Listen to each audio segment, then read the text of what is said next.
Hello, my name is Allie Hammerly, and this is my pet peeve speech. And I'm going to start with a simple question, and that is, when is the last time that a movie really moved you? Maybe it was when Rocky ran up the stairs, or when you first saw the T-Rex roar in Jurassic Park, or maybe when they finally found Private Ryan. Fast forward to today, and it's all now very fast-paced, big budget films that are endless sequels and recycled reboots of the same movies and TV shows that we've always seen. What used to be an art form that told timeless stories now feels like an assembly line.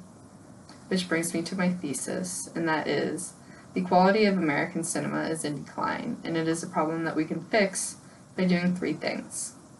Those are supporting original storytelling, holding studios accountable for creative laziness, and rethinking the way that we consume movies. So I'm going to tell a little story about how last Saturday I went to see a movie with a friend.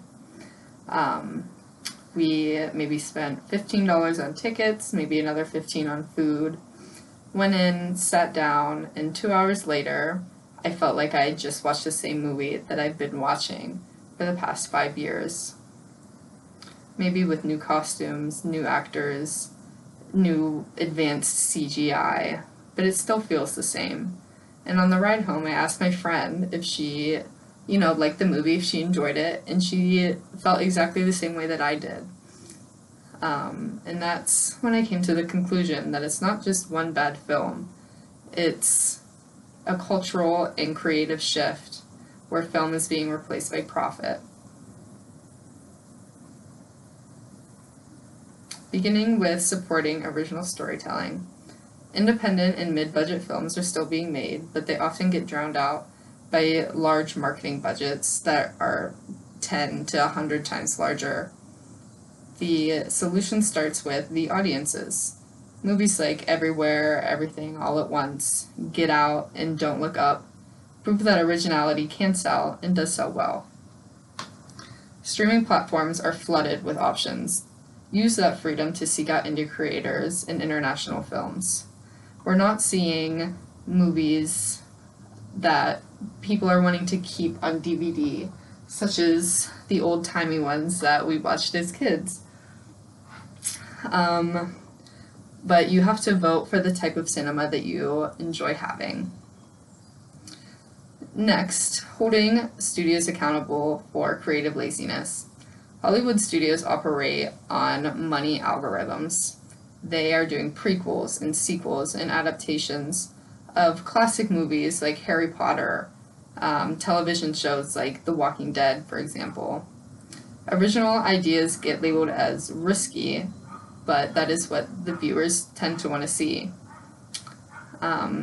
Public pressure has led to director-driven hits like Oppenheimer and Barbie that did very well at the box office, and that proved that artistry and profit can exist together. So how do we hold them accountable? We engage in dialogue online with intention. We complain constructively and address the trend shift.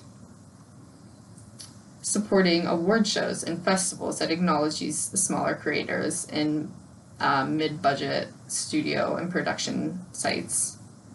And then follow them to the box office to support them that way. And we need to challenge lazy writing. We need to stop defending mediocrity just because it looks good. The CGI is getting better, it's getting more advanced, and we're using AI now. Some say it looks better, some say it looks very polished. That's mostly a personal opinion. But if you don't believe that it looks good, you should not promote it. But even with better studios, we still need to change how we are, as viewers, to treat the movies. We need to rethink the way that we watch. And we've trained ourselves to treat movies like content, like background noise while you're cleaning or doing laundry or doing the dishes. And that fuels the studio's assumptions that we don't care about the products that they're pushing out. And we need to reverse that. We need to watch deliberately. So turning off your phone, watching the entire movie from start to finish, and then sitting through all of the credits and acknowledging the people that helped put this piece of art together. We need to share thoughtfully with our friends and family, explain why you thought it was a good film, explain why you liked it, and not just it was good, it was bad, it was fine. We also need to demand diversity of experience. We need to watch documentaries, small dramas, and foreign films, this type of things that are mostly outside of, our reach as American consumers. And according to UCLA's Center for Entertainment Media, 2/3 of streaming viewers stop paying attention after just 20 minutes. Which sounds insane, but I am a culprit of that. I know that I've done that before, especially while doing homework. But if we put meaningful change and constructive criticism into this, we can improve the quality of the content that we are getting. So going back to the thesis, American cinema is declining, but we can help revive it by supporting originality and holding studios accountable, while also rethinking our own habits. Movies once made the American dream. We've all heard that saying before. They built empathy, inspired hope, and defined entire generations, while newer generations like Gen Z and Gen Alpha don't have those type of movies. If we treat film as disposable entertainment, we are going to lose that cultural background. So the next time you're surfing through Netflix or Hulu or whatever streaming platform service that you do use, vote for artistry. Thumbs up the movies that you do like, thumbs down the ones that you don't. We need to give constructive criticism. We need to reignite the spark of American cinema, the one thing that brought people in. So thank you, that was my speech, and thank you for listening. Bye.